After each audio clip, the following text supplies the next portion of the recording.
Isnom, que la paix soit. Chers amis, bienvenue dans Tchinji, bienvenue dans la lumière flamboyante. Soleil 4320.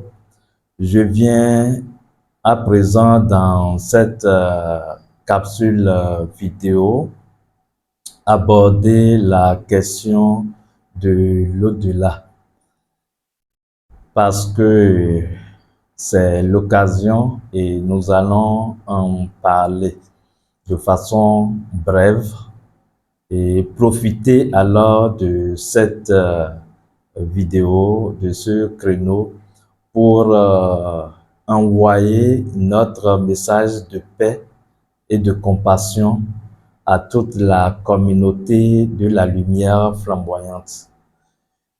J'adresse également cette vidéo à notre chère bien-aimée, Maman Kwame, qui est toujours avec nous, mais qui, comme on le dit, a fait un pas de plus que nous dans ce grand voyage de la vie. Oui, parce que la mort est une initiation.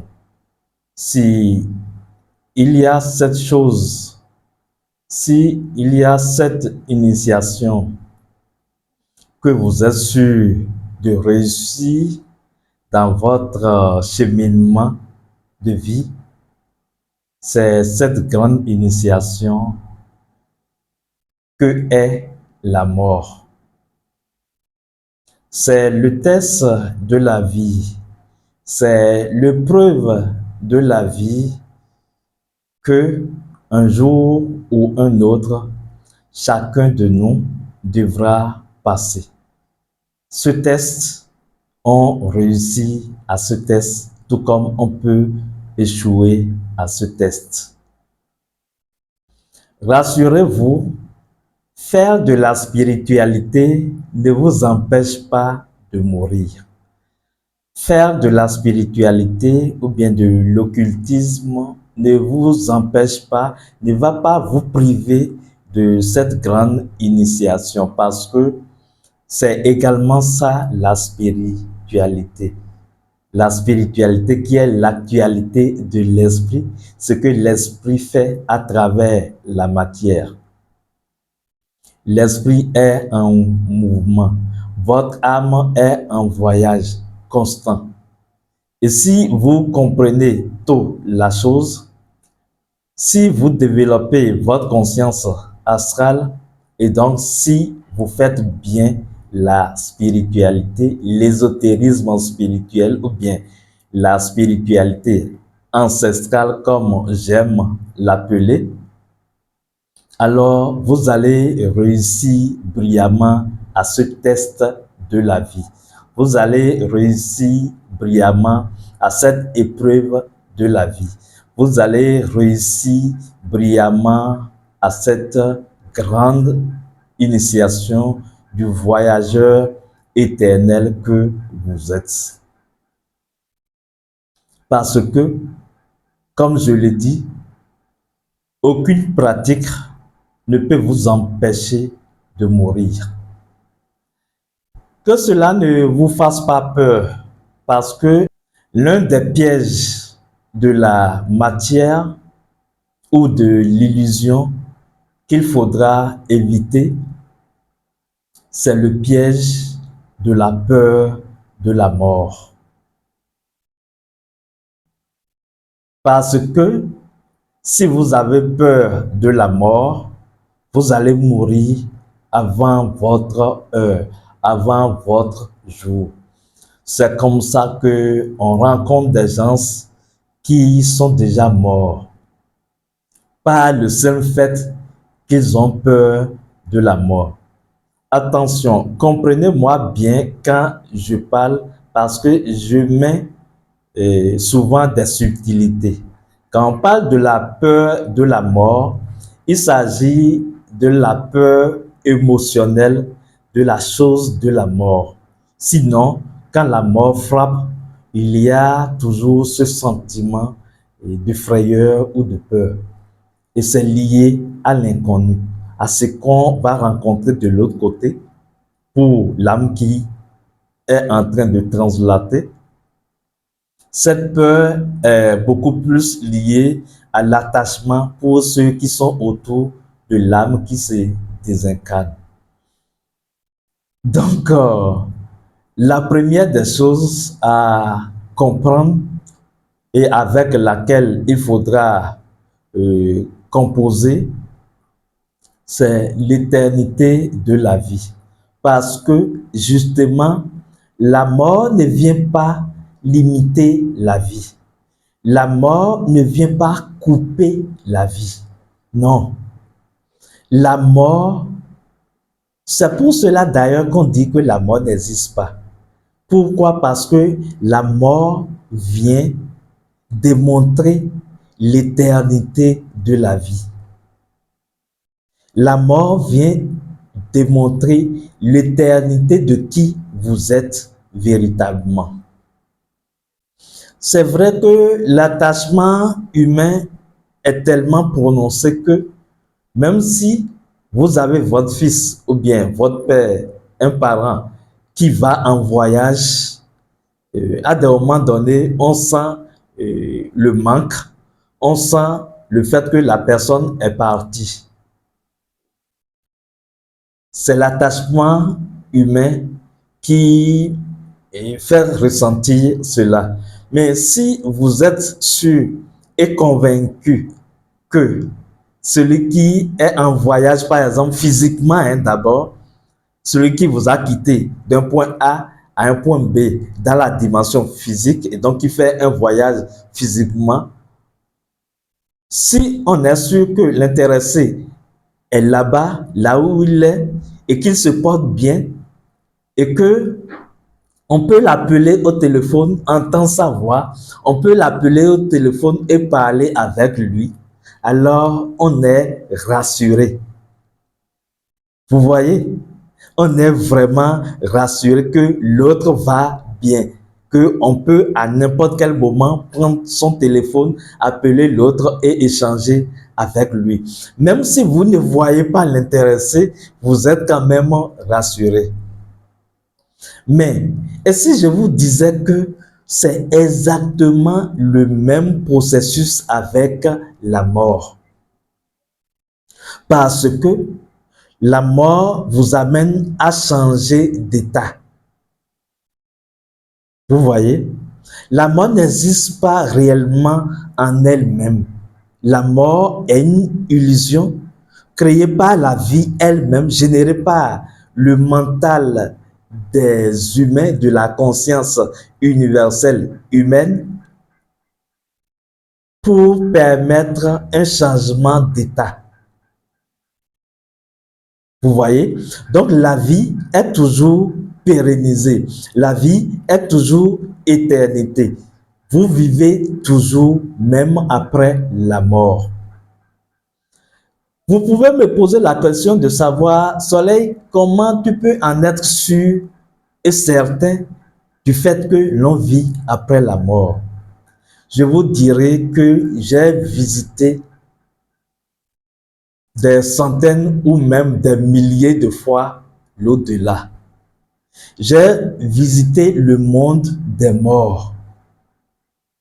Et c'est là que j'ai compris beaucoup de choses. J'ai pu tester des informations qu'on m'avait apportées sur la mort et j'ai compris beaucoup de choses liées à ce passage initiatique de la vie. Oui, il nous est arrivé dans des travaux de thérapie de notre service alors d'accompagner des âmes en translation, des âmes qui se sont désincarnées, c'est-à-dire des individus qui sont morts et ont fait des méditations de projection intérieure astrale alors pour rencontrer l'âme des désincarnés et échanger avec eux, leur parler, leur expliquer ce qui est en train de se passer et quelle attitude ils doivent tenir pour les conduire progressivement avec l'aide et l'assistance des maîtres en général, avec l'aide et l'assistance en particulier de Yama-Douta, de Biko, de l'ange de la mort. Nous travaillons avec l'ange de la mort. D'ailleurs, l'ange de la mort est l'un de ces entités spirituelles de lumière, l'un de ces maîtres qui travaillent avec nous au sein de la communauté de la lumière flamboyante. Tenez-vous tranquille, l'ange de la mort ne fait pas du mal. L'ange de la mort fait du bien. Je peux même vous dire que l'ange de la mort ne peut pas provoquer la mort d'un individu. Non. C'est le système de conscience, c'est l'âme de l'individu qui décide. Et l'ange de la mort, l'esprit de la mort l'accompagne vers cette initiation, cette grande initiation de la vie. Alors, qu'est-ce qui se passe? Si la personne qui est en train de se désincarner a développé sa conscience astrale, et ça, je vais parler encore et encore de la conscience astrale pour que vous compreniez la chose, parce que c'est véritablement ce qui va sauver l'humanité de nos jours. Si vous développez votre conscience astrale, vous pourrez voir des choses que tout le monde ne voit pas. Et là, quand certains phénomènes naturels vont se produire à vous ou dans votre milieu de vie, vous allez rester en paix, vous allez rester serein, vous pouvez présenter de la compassion, mais vous n'allez pas tomber dans les formes de lamentation ou d'apitoiement. Parce que celui qui comprend sait que les choses sont en ordre et il peut faire des opérations pour accompagner l'évolution harmonieuse des choses. Donc, si l'individu désincarné ou bien qui se désincarne a pu, durant son parcours sur Terre, développer sa conscience astrale et donc développer, travailler avec la lumière, qu'est-ce qui va se passer? Quand il va translater, quand il va mourir, alors cette conscience astrale sera toujours active. Et donc, dans le moment du bilan, parce que quand l'homme meurt, quand il y a détachement de l'âme d'avec le corps et que le corps est sans vie ou change de vie, il se fait alors que dans les heures à suivre, généralement 72 heures après, parce que ça varie, 72 heures après, l'âme fait le bilan. Il s'agit d'une période de veille de l'âme où l'âme revoit son film, le film de cette incarnation, de cette existence, de l'instant de la mort jusqu'à sa naissance. Et l'âme est tenue de garder les yeux ouverts si l'âme a Dieu. C'est une façon d'exprimer la chose. C'est-à-dire, l'âme doit prendre conscience, il doit faire la visualisation de tout ce film, de son existence. Et qu'est-ce qui se passe en fait au cours de ce film? Il se passe que quand l'âme où l'individu avait travaillé avec la lumière, il avait fait des travaux spirituels, il avait fait des pratiques de conscience astrale, c'est-à-dire pour faire le voyage astral, par exemple, pour travailler sur son âme, par exemple, s'il développe cette conscience que après la terre, la vie terrestre, il y a une autre vie qui est bien organisée et que l'âme peut continuer par vivre en dehors de la matière et tout le reste. Tout cela, toutes ces informations vont revenir à sa mémoire. C'est pour ça que c'est très génial de travailler dans des communautés comme la communauté de la lumière flamboyante. Parce que une âme désincarnée comme ça peut rendre visite au guide spirituel. C'est d'ailleurs ce qui se passe. L'âme rend visite au guide spirituel pour bénéficier de sa lumière.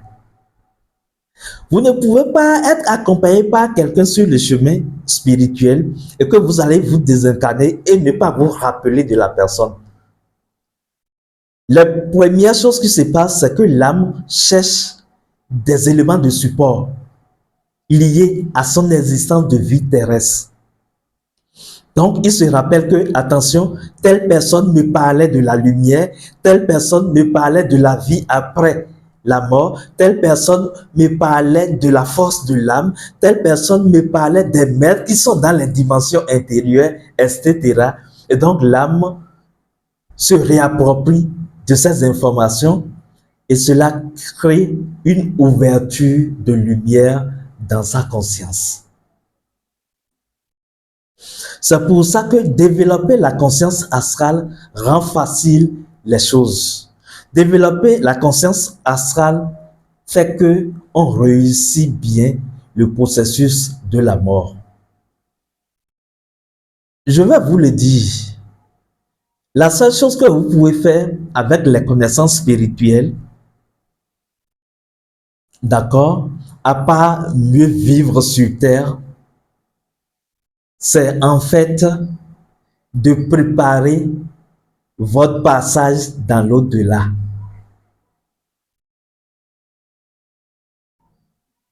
Et je vous assure, nous avons eu connaissance des âmes qui ont préparé véritablement, c'est comme alors notre bien-aimé Maman Kwame qui a préparé ce passage. Et quand on prépare ce passage de la mort, ce qui se passe, c'est que on est rempli de lumière. C'est que l'âme est remplie de lumière et apaisée. Au moment où les humains s'agitent sur terre, l'âme est apaisée et l'âme récupère sa conscience de la lumière, sa conscience astrale. C'est d'ailleurs pour cela qu'il faut éviter de pleurnicher, de pleurer un individu qui s'est désincarné. Ce que vous pouvez faire pour l'accompagner, c'est rester en paix, c'est témoigner de la compassion, de l'amour, c'est lui offrir de la lumière. Et c'est ce que nous faisons parce que nous avons compris la chose de par nos voyages astraux.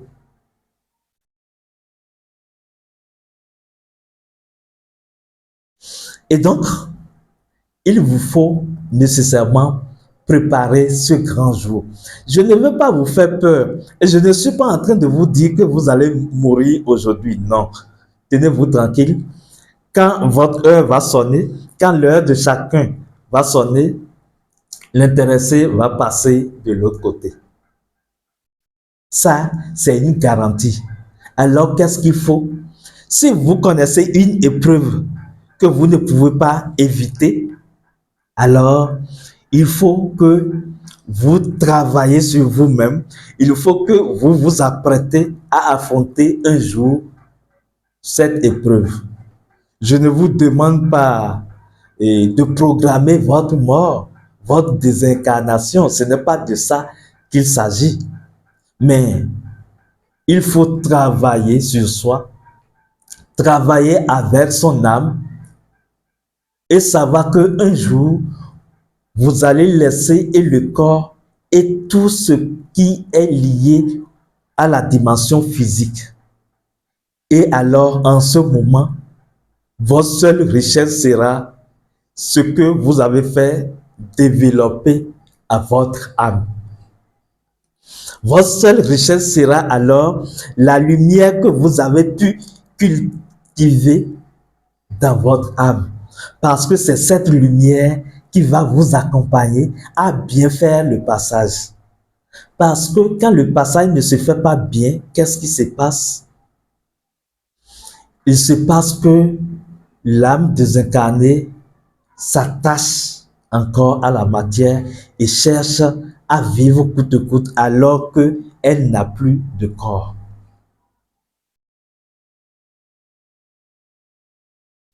Vous voyez que c'est véritablement une initiation. C'est véritablement une épreuve. Et les travaux que vous êtes en train de faire en ce moment, les travaux spirituels, tous ces travaux vous seront utiles quand vous allez passer de l'autre côté.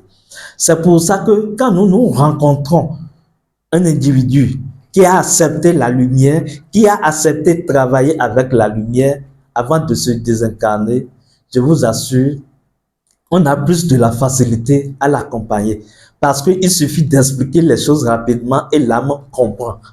Sinon, dans certaines formes d'accompagnement, l'âme refuse même d'entendre parce que quand l'individu se désincarne, vous devez procéder à l'éducation de son âme. Si c'est un éveillé sur terre qui avait déjà la conscience astrale ouverte, vous n'avez pas besoin de procéder à l'éducation de l'âme avant que l'âme ne sache par elle-même ce qu'elle doit faire pour continuer son chemin, afin de vous accompagner, d'accompagner ceux qui étaient avec lui par cette bénédiction, parce que une âme qui s'est élevée, d'accord, après la mort, a la capacité d'accorder les bénédictions de la vie à ceux qui étaient avec lui. Mais une âme qui ne s'est pas élevée à la lumière et qui s'obstine à rester dans l'atmosphère de la dimension physique va s'alourdir, et c'est en cela qu'on parle d'enfer, parce que cette âme va commencer par créer des scénarios d'une existence humaine, ce qui va le faire souffrir. Comme par exemple, de pareilles âmes va vouloir boire de l'eau, va vouloir faire l'amour, par exemple, si elle avait déjà développé de ses vices. Mais il n'y a pas le matériel disponible pour lui pour honorer à sa soif ou à ses désirs. Donc c'est le tourment de désir qui constitue en fait l'enfer. C'est ça l'enfermement de l'âme.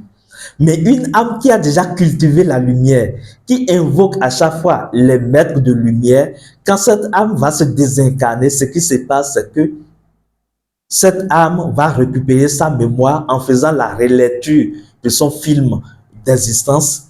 Et donc, cette âme va se retrouver alors dans la compagnie de ces êtres de lumière, de ses maîtres.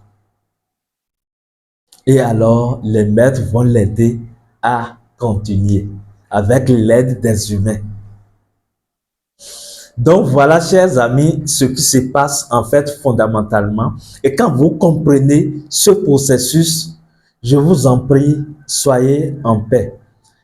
Ne rentrez pas dans des discussions inutiles, parce que ça nous étonne parfois d'entendre certains étudiants se poser la question, mais pourquoi on peut mourir comme ça quand on fait de la spiritualité? Mais je peux vous assurer une chose, ce n'est pas mourir à 300 ans qui fait vraiment la véritable mort, ou bien je vais dire une initiation de la mort réussie. Non. Parce que l'âme décide. Mais ce qui fait que la mort est réussie pour une âme, c'est sa conscience astrale. C'est juste à quel point l'intéressé a préparé cette initiation de la vie qu'est la mort. Vous voyez? Donc, évitez de juger les choses simplement en vous limitant à ce que vous voyez à quelques centimètres. Vous m'excusez quand je parle comme ça, à quelques centimètres devant votre nez. Avant de juger, prenez la peine de rentrer dans l'autre dimension et de rencontrer l'âme désincarnée. Et là, vous pouvez comprendre beaucoup de choses qui échappent aux humains. Et quand vous comprenez ces choses, vous serez en paix. Vous allez garder le sourire, même sur des lieux funéraires. Parce que vous aurez compris, en fait, le jeu de l'existence. Vous aurez compris le jeu de l'âme à travers ce phénomène qu'est la mort. C'est ça, en fait. Il faut que les gens parlent de la mort pour dissoudre progressivement cette peur émotionnelle liée à la mort. Parce que si vous avez peur de la mort, c'est seulement parce que, je ne dirais pas que vous êtes ignorant, c'est seulement parce que vous entretenez l'ignorance de la chose de la mort, l'ignorance à propos de la mort, l'ignorance de ce qui se passe de l'autre côté. Mais si vous êtes apaisé, il vous sera facile même de rentrer en connexion avec des âmes désincarnées et alors peut-être de changer avec eux, de les aider. À d'autres occasions, ces âmes peuvent également vous aider. C'est en cela que nos anciens diront, les morts ne sont pas morts. Ils sont dans le vent qui souffle, ainsi de suite. Parce que l'âme désincarnée ne vous quitte réellement pas. Il est toujours éternellement avec vous. Mais attention, le reste dépendra de vous, de quelle relation vous pouvez entretenir avec cette âme.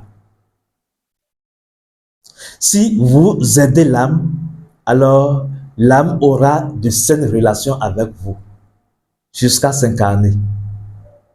Si vous n'aidez pas cette âme par vos comportements, dératés,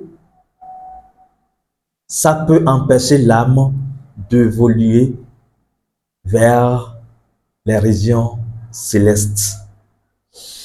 Donc, chers amis, cette vidéo est faite pour accompagner les enfants de notre chère maman qui nous a quittés physiquement, mais qui reste toujours avec nous dans la lumière. Nous avons été vraiment heureux d'avoir travaillé avec elle parce que nous l'avons rencontrée et nous avons compris en fait beaucoup de choses que les humains ne comprennent pas ou bien que les humains refusent de comprendre.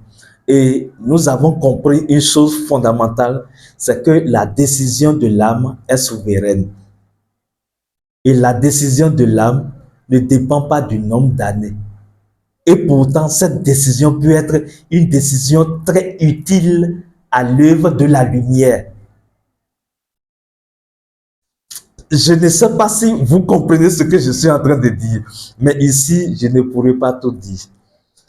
Donc, en tant qu'instructeur et guide, je vous accompagne avec la lumière de vie, je vous accompagne avec la paix des maîtres et je vous demande de rester en paix quand vous constatez que ces phénomènes se produisent autour de vous, quand vous avez un parent qui vous quitte, restez en paix et dans le silence, faites ce que vous avez à faire pour accompagner l'âme. Et ce sera votre bénédiction. Parce que c'est une bénédiction pour vous d'accompagner dans la lumière les êtres chers qui vous ont quittés. Soleil 4, 3, 2, 0. Je vous dis paix, paix, paix. Bienvenue, être glorieux. Is nomme que la paix soit.